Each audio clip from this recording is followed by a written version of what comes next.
Bienvenido al sermón de la semana de la Iglesia Cielos Abiertos. Esperamos que disfrute del mensaje del pastor Rodrigo Campagnolo. Para obtener más información acerca de este podcast y otros recursos, seguinos en Instagram como Cielos Abiertos Funes.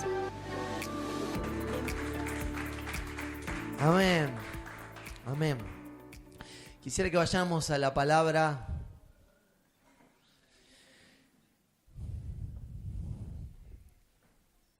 Amén. Amén. Gracias, Señor. Gracias, Rey. Hoy quiero hablar de un tema que creo que el Señor me está llevando hace como una semana a hablar y no pude por no estar acá. Pero hace como una semana que Dios me está inquietando con este tema.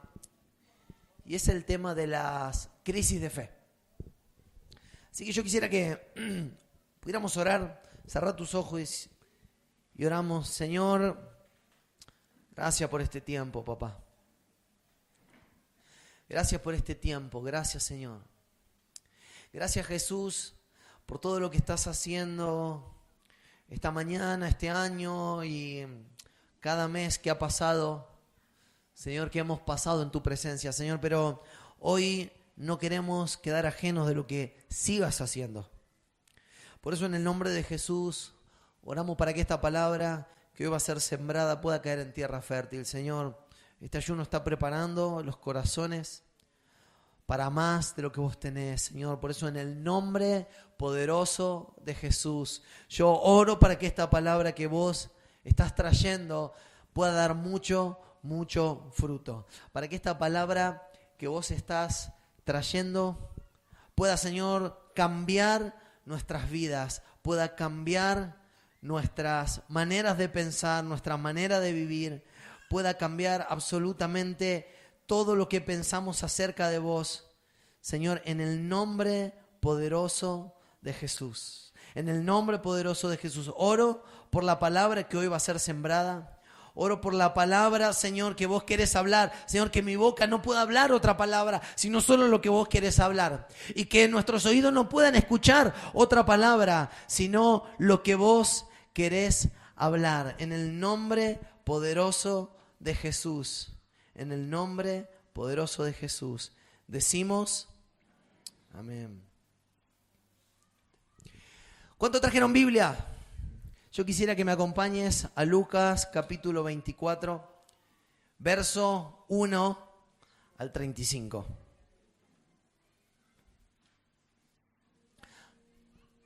Lucas capítulo 24, del verso 1 al 35.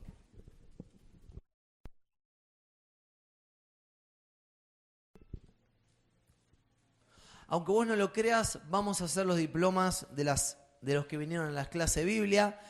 Se están cocinando todavía, son de cocción lenta, pero se están cocinando, en fin. Así que quiero que me digan, a ver, ¿cuántos vinieron al curso de Biblia? 5 semanas. A ver, Lucas, revela a Jesús cómo.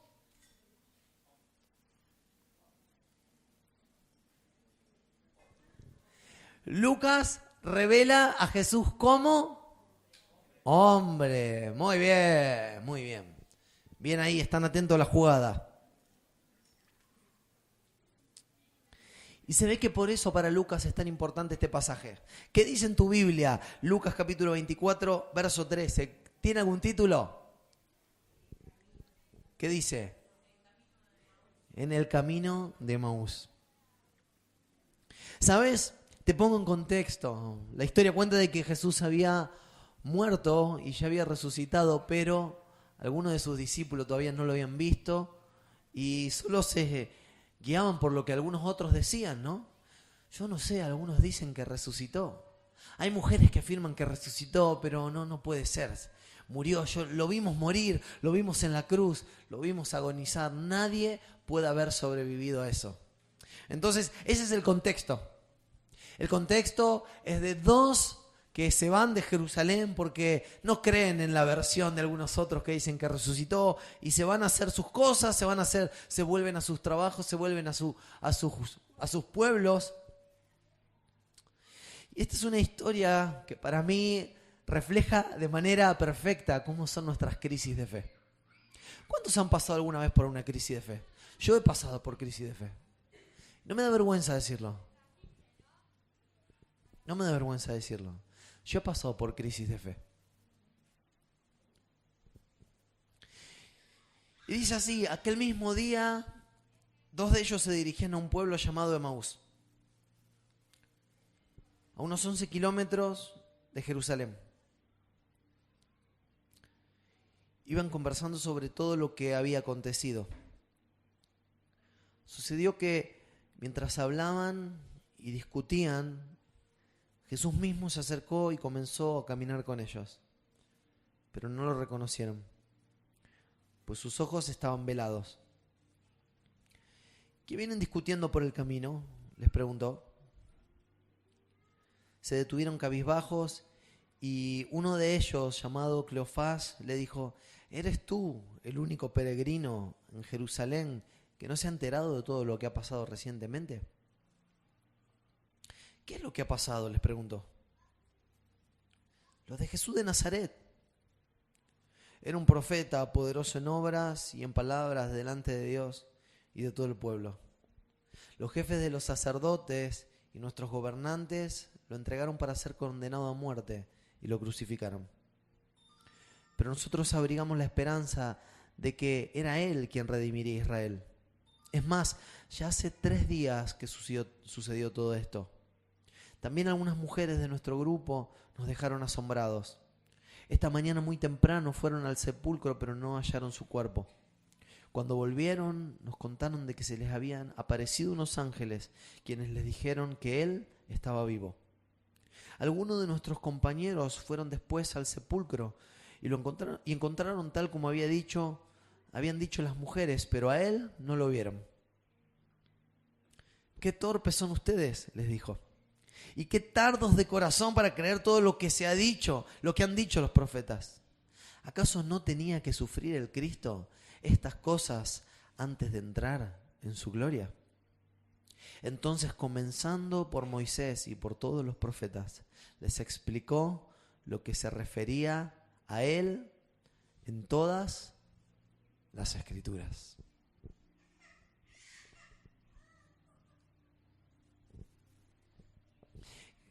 Qué difícil para estos 2 discípulos, ¿no?, que venían de Emaús, venían para Emaús, porque dijeron: ya está. Todo lo que nos habíamos ilusionado, todo lo que pensábamos, todo lo que soñábamos respecto de Él, todo eso ya está, ya fue,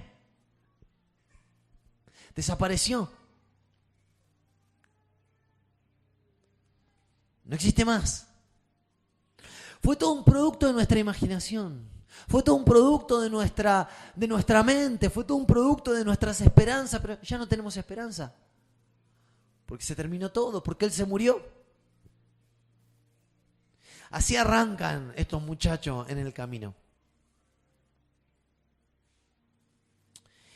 Y a mí me gusta porque Jesús siempre va al hueso. Jesús tiene las preguntas correctas porque Jesús sabe exactamente cuál es nuestro problema. ¿Sabes? Un día yo en una época entrenaba mucho más que ahora y para entrar a algunas competiciones me pedían que me hiciera estudios cardíacos para que te hagan el apto, ¿no? Para los triatlones, para los maratones, todo eso te piden un apto médico, te piden un electro y algunas otras cuestiones, pero me acuerdo que cuando fui al cardiólogo y le expliqué, él me empezó a hacer preguntas. Y se ve que en un momento vio que yo ya estaba estufado. Yo quería que me hiciera el papelito y que yo me fuera. Pero entonces me dice: ¿sabés qué pasa, flaco? Yo no te puedo abrir el pecho con un serrucho para ver cómo andás. Entonces, la clave de un buen diagnóstico son buenas preguntas, me dijo él. ¿Escuchaste eso? La clave de un buen diagnóstico son buenas preguntas. Yo necesito saber qué sentís, cómo dormís, cómo corres, cómo esto, cómo eso, para que detectar lo que por ahí a simple vista no puedo ver. Y Jesús era medio cardiólogo. investigaba el corazón con preguntas. Y mirá lo que dice el verso 19. Dice, les pregunto así, ¿qué es lo que ha pasado?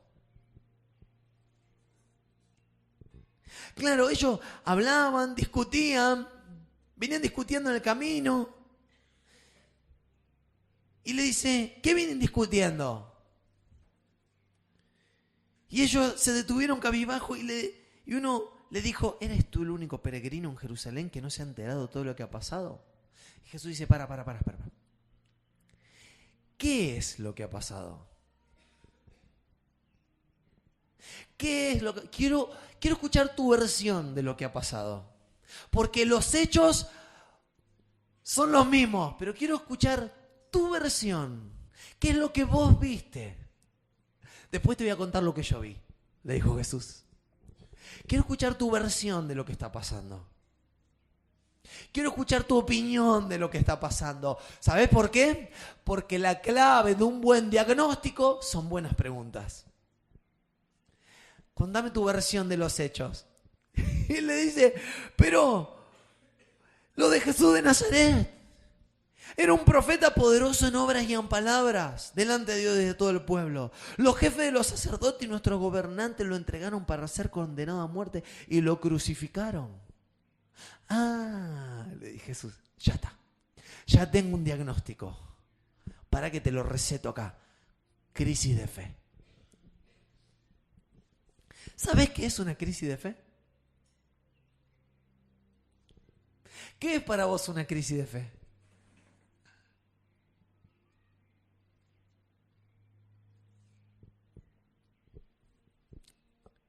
La crisis de fe es cuando lo que vos creías acerca de Dios parece no coincidir con la realidad. ¿Escuchaste eso? La crisis de fe viene cuando lo que vos creías, escucha esto, lo que vos creías acerca de Dios parece no coincidir con la realidad. Y estos muchachos acá están en plena crisis de fe. ¿Por qué? Porque dice así, él era profeta, poderoso, pero era profeta. Y Jesús dice, ahí está tu problema. Que conociste a Jesús como profeta, pero no te preocupes, porque ahora lo vas a conocer como el Hijo de Dios y tu crisis de fe va a desaparecer. Porque un profeta puede morir, pero el Hijo de Dios no puede morir. Por eso la crisis de fe viene cuando lo que vos y yo creemos acerca de Dios parece no coincidir con la realidad. Entonces, Jesús, a mí me encanta. A mí me encanta porque Jesús va a las preguntas y ¿sabes qué? No se escandaliza. No es que cuando él lo vio discutiendo, hablando, huyendo de Jerusalén, rajando. Cuando lo ve rajando, no dice, pero incrédulos, pero mundano, pagano, incircunciso, sonso. ¿Cómo? No. Jesús, ¿sabés qué me gusta de Jesús? Que él no se escandaliza de las crisis de fe. Que él no se escandalizó de la fe de ellos, pero ¿sabes? No se escandaliza de tu crisis de fe ni de mi crisis de fe. Sino que te dice, a ver, vení. Contame qué entendiste hasta acá. Charlemos juntos. Mirá, cualquiera de nosotros podría decir, estoy con tanta crisis de fe que mira, me voy porque Dios me va a tirar un rayo si no. Y Jesús se acerca y dice, hijitos míos, a ver, para. Cuéntenme qué entendieron hasta acá. Me encanta eso de Jesús. Me encanta de que cuando ellos están rajando, Él los va y los sigue. Él va y se encuentra en el camino con ellos. Como yo muchas veces me encontré huyendo de mi llamado. Como yo muchas veces me encontré huyendo de los planes de Dios para mi vida porque no entendía. Como yo muchas veces que me encontré yendo exactamente en la dirección contraria. ¿Y sabes qué? Yendo en la dirección contraria, pensando que Él estaba allá, no va que me lo encuentro acá.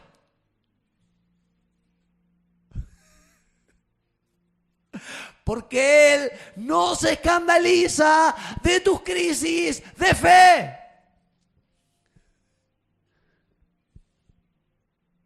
Él nos dice, ay, soy demasiado santo para que este incrédulo se acerque a mí. No. ¿Sabes? Él no se escandaliza de tus crisis de fe. Y Él agarra y te prepara el mate. Y Él agarra y te llama al patio. Y te preparó el mate. Y te dice, vení, cabezón, contame qué entendiste hasta acá. Vení, a ver, vení. Pará un poco. Contame qué entendiste hasta acá.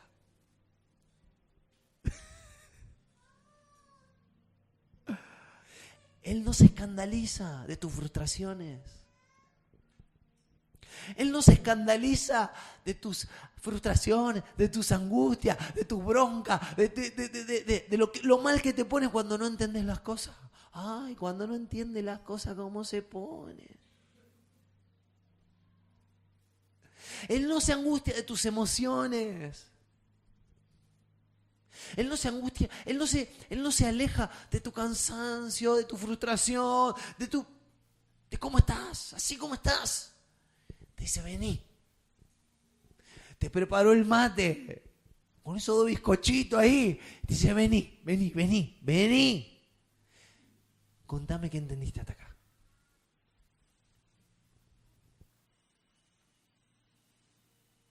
Entonces estos van por Emaús, van huyendo y se lo encuentran justo en el camino por el que rajaban. Le salió mal el plan.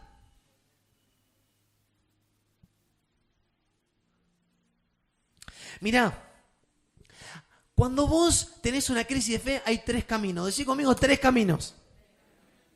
El primero es negar la crisis. Es lo que yo llamo un camino bien evangélico. Y vos sabés que la persona está para atrás. Está para atrás. Sabés que te enteraste que hace 2 meses que no puede escuchar la voz de Dios, te enteraste que está enfermo, te enteraste que está divorciado, te enteraste que perdió el trabajo, te enteraste de que quiere visitar una iglesia musulmana, te enteraste, y cuando le pregunta, ¿cómo anda, negro? Y te dice, bien, en victoria, aleluya. Hay victoria en el nombre de Jesús. Hay victoria. Y vos decís, o me mintió el otro, o este está loco. Che, vos le decís así, como diciendo, paré a abrazarlo, paré a contenerlo. Che, ¿cómo andaba? Bien, aleluya. En victoria.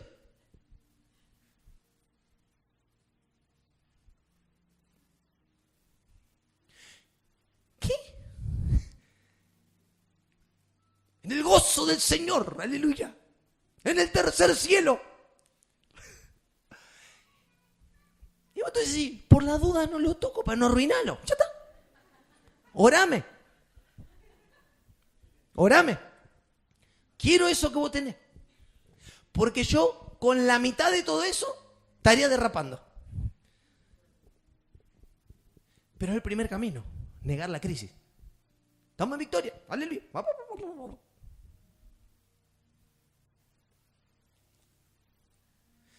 Es la primer camino. Viste que los de Emaús tomaron un camino, el camino de Jerusalén a Emaús, bueno, el camino que ellos tomaron. El primer camino que vos podés tomar, que yo puedo tomar, es negar la crisis. Negador serial. ¿Cómo andás? Bárbaro. ¿Todo bien? ¿Viste la gente que vos le preguntás, cómo andás? Dice, ¿todo bien? ¿Qué haces? ¿Todo bien? Bien, ¿todo bien? ¿Vos todo bien? Sí, todo bien, yo todo bien, bueno. Y automáticamente si vos le decís, che, contame algo, tac, por una pared. Porque el todo bien es un muro de 45, ¿viste? Todo bien, se llama, este es mi muro, hasta acá, todo bien, se llama mi muro, ¿viste? ¿Cómo andás? ¿Todo bien? ¿Todo bien? ¿Todo bien? ¿No? ¿Todo bien? Es una protección para no ser vulnerable. Es una protección para que nadie vea tu mundo interior. Es una protección de autosuficiencia, una protección de defensa. ¿Todo bien? ¿Todo bien? Pero, todo bien, todo bien, te dice.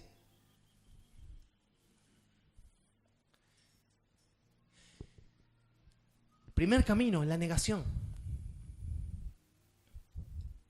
La negación del problema. El segundo camino que vos podés tomar es el otro extremo, es la negación de la fe. ¿Viste? Así, hace una semana que está medio atribulado porque tuvo 2 o 3 temas. Dios no existe. Ya, Dios no existe. ¿Viste? Pasó así. Vino el domingo y adoraba y lloraba. Y, oh, gracias, Señor.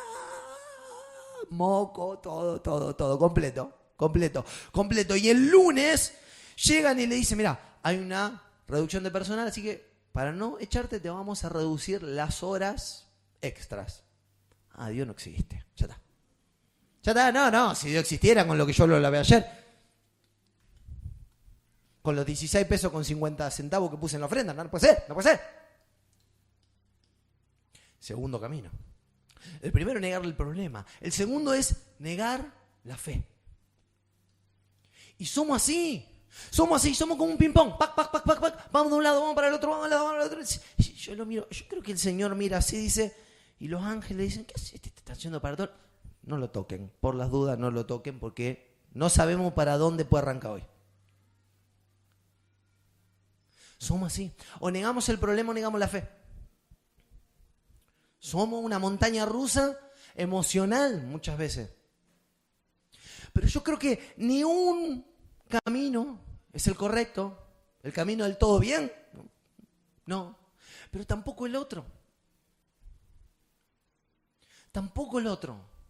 Yo creo que hay un tercer camino que es el que tenemos que aprender a transitar en los momentos de crisis, que es un camino que reconoce el problema. Sí, el problema existe, sí, pero nunca tendrá mayor influencia que el que tiene la verdad de saber que Dios me ama. Sí, el problema existe, pero nunca tendrá mayor influencia que el amor de Dios sobre mi vida. Acompáñame este versículo, Romanos capítulo 8, verso 38. Es un pasaje tan conocido. Romanos 8, verso 38 y 39.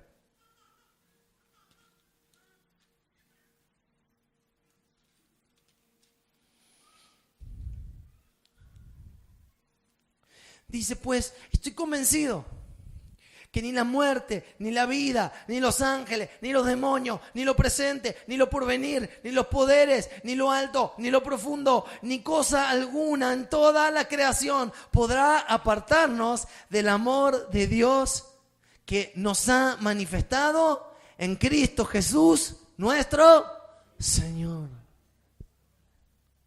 ¿Qué quiere decir este pasaje? Que puede venir vida, ¿sí? Puede venir muerte, sí. Pueden venir ángeles, demonios. El presente puede ser difícil, el futuro sí. Puede haber poderes en mi contra, sí. Puede haber crisis. ¿Decís conmigo? Sí. Por eso la Biblia dice, al que venciere le daré de comer del árbol de la vida. Al que venciere implica que hay una ley espiritual y es la ley de la oposición. ¿Por qué tenés que vencer? Porque hay oposición.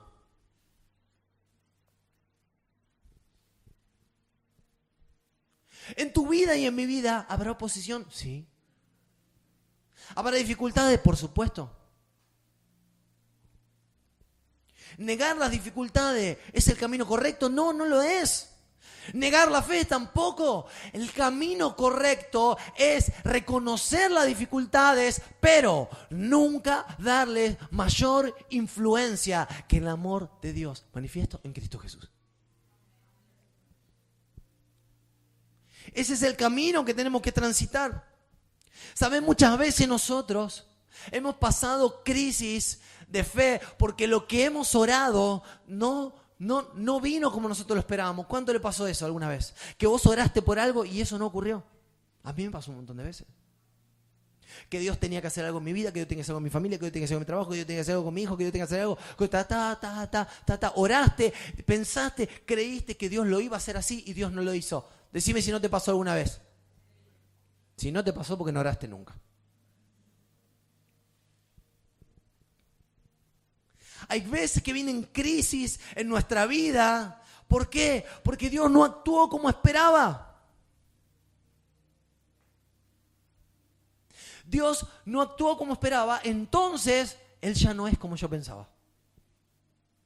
¿Escuchaste eso? Dios no actuó como yo esperaba, entonces ya no es como yo pensaba. O no es tan bueno, o no es tan todopoderoso como dice ser.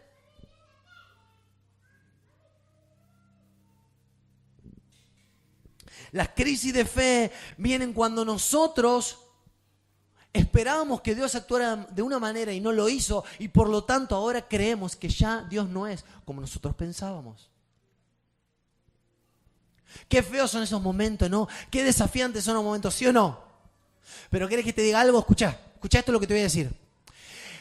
Ese momento es el principio de tu gran y de tu mejor revelación de Dios.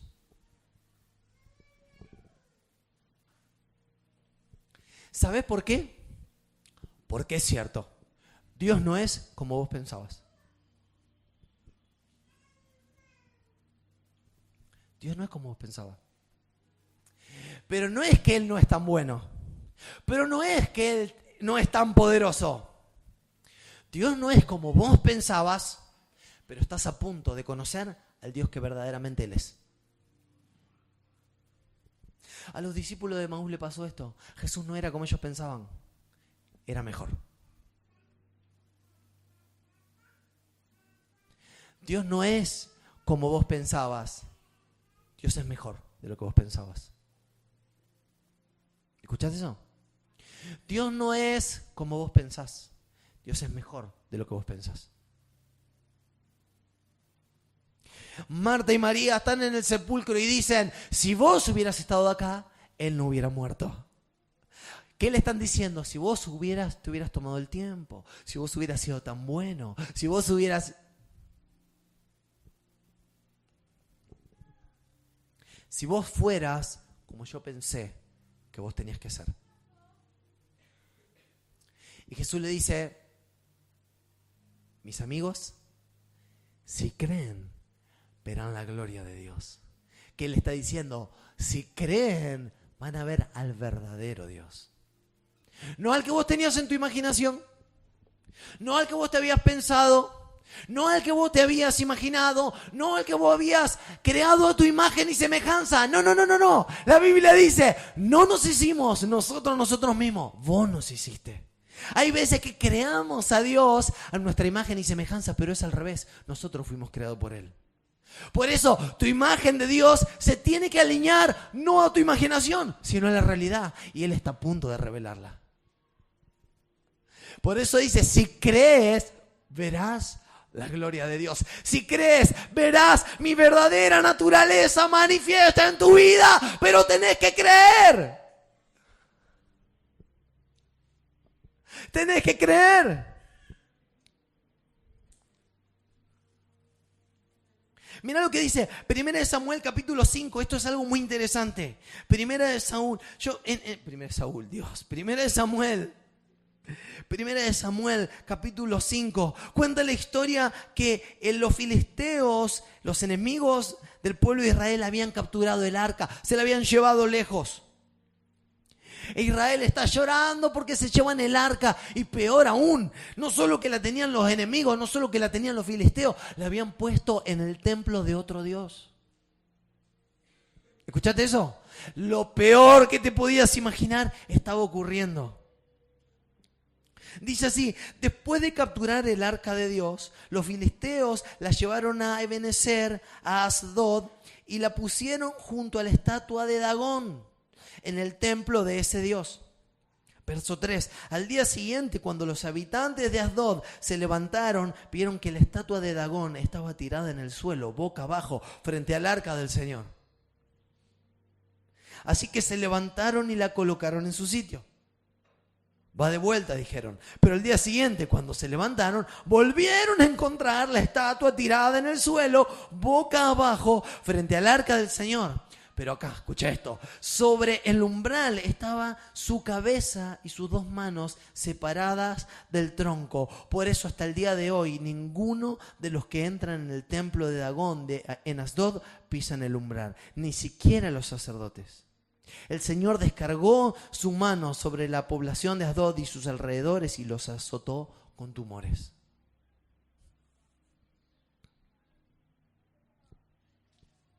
¿Sabes? Muchas veces hemos creado una imagen de Dios que no es la real. Pero la presencia de Dios va a tirar esa imagen para que no sea revelado el verdadero Dios. Muchas veces tenemos una imagen de Dios que no es real y Dios está a punto de cortarle las manos y la cabeza. ¿Por qué no va a dejar que te vuelva a tocar? ¿Y por qué no va a dejar que vuelva a influir en tu manera de pensar? Dios está dispuesto a tirar cualquier imagen de un Dios que no sea el real. Hay veces que no es que tenés que tener una estatua en tu casa, tipo el San Expedito. Hay veces que tenés una estatua en la cabeza de un Dios que no es el correcto, que no es el real, pero Él quiere revelarte al verdadero Dios.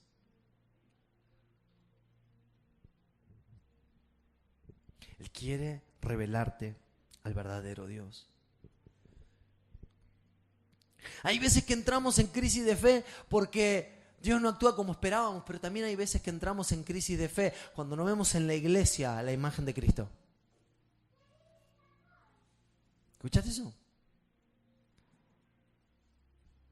Hay gente que sale corriendo de la iglesia porque cuando entró en la iglesia vio más carnalidad que en el mundo.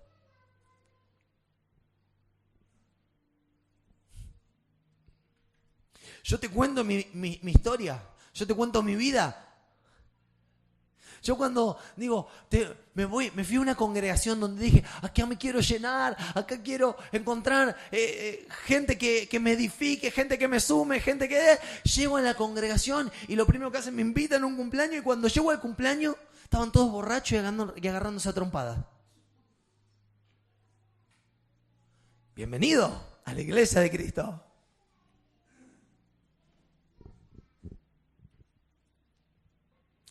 Pasaron pocos meses, la iglesia tuvo una triple división.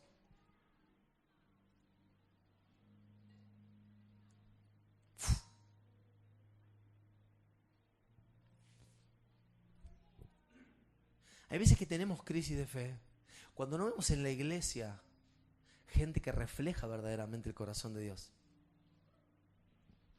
Cuando vemos competitividad ministerial. Cuando vemos que no hay amor, que no hay dominio propio, que no hay humildad. Y entramos en crisis de fe. A mí me gusta la historia del rey Saúl, que también está en Samuel. Dice que Saúl, cuando Samuel lo unge, le dice, lo que Israel más desea no tiene que ver contigo y con toda la casa de tu padre.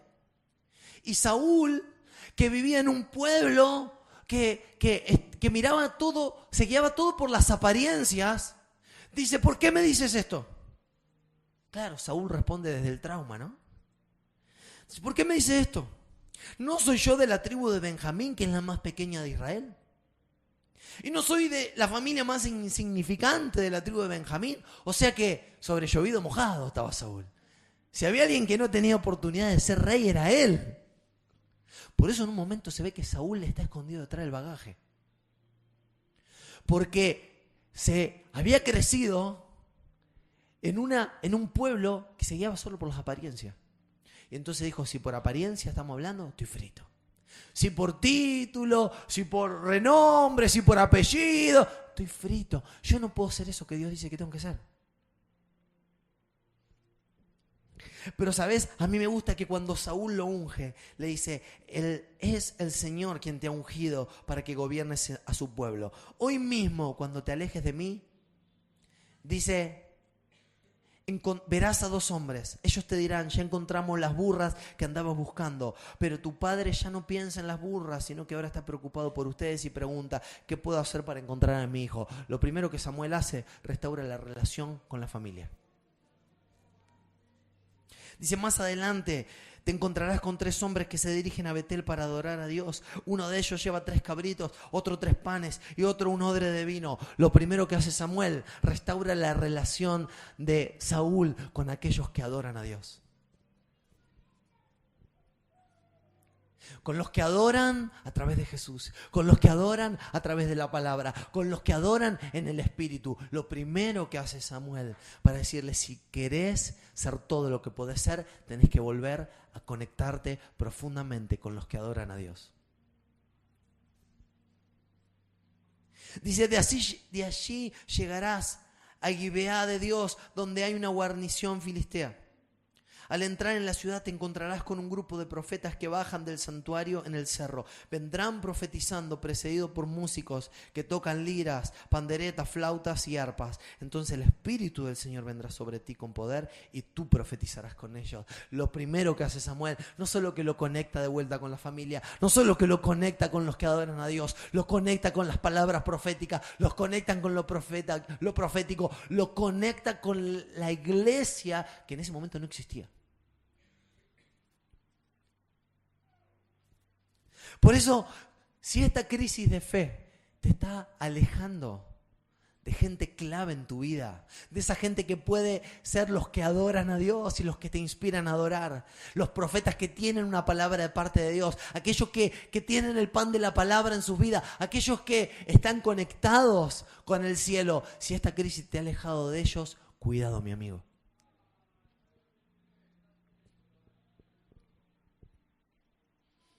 Hay gente que se pelea con su hijo y no va más a la iglesia. Hay gente que se pelea con su padre y no va más a la iglesia. Hay gente que se pelea con su cónyuge y no va más a la iglesia. ¿Qué tiene que ver Dios en todo esto? A lo mejor vos venís de una historia traumática a nivel iglesia. Yo no conozco tu historia, pero a lo mejor vos venís de un ámbito tóxico, de un ámbito donde hubo excesos, donde hubo apatía, donde hubo falta de amor, donde hubo falta de humildad, donde hubo competitividad, donde no estaba el reino de los cielos, donde no había una cultura de honra. Yo no sé cuál es tu historia, pero quiero decirte que si no es ahí, tenés que conectarte con otro lado donde puedas conectarte profundamente. Con gente que adora, con gente que vive la palabra, con gente que te va a dar una palabra de aliento, con gente que va a estar intercediendo por vos, con gente que te va a corregir, con gente que te anima más. Esta crisis de fe nunca, pero nunca tiene que alejarte del cuerpo de Cristo.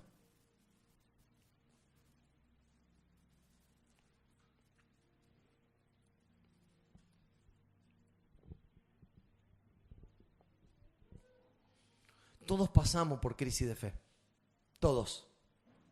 Cuando Dios no hizo lo que pensábamos y ahora decimos Dios no es como yo pensaba.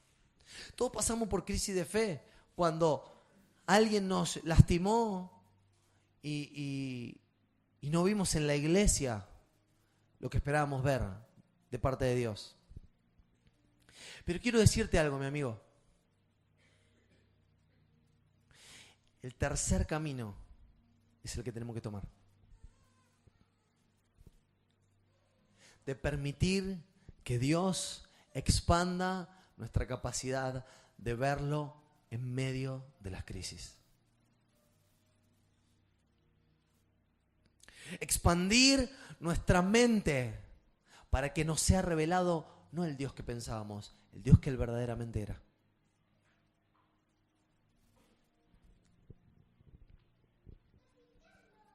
Dejar la oportunidad para que si hay una imagen de Dios como estos de Maús, que imaginaban que Él era un profeta, que imaginaban que Él era un profeta poderoso. Si la imagen de Dios que vos tenés no es la correcta, dar gloria a Dios por esta crisis, porque estás a punto de conocer al único y verdadero Dios y Él quiere revelarse a tu vida. ¿Cuántas veces se lo pediste?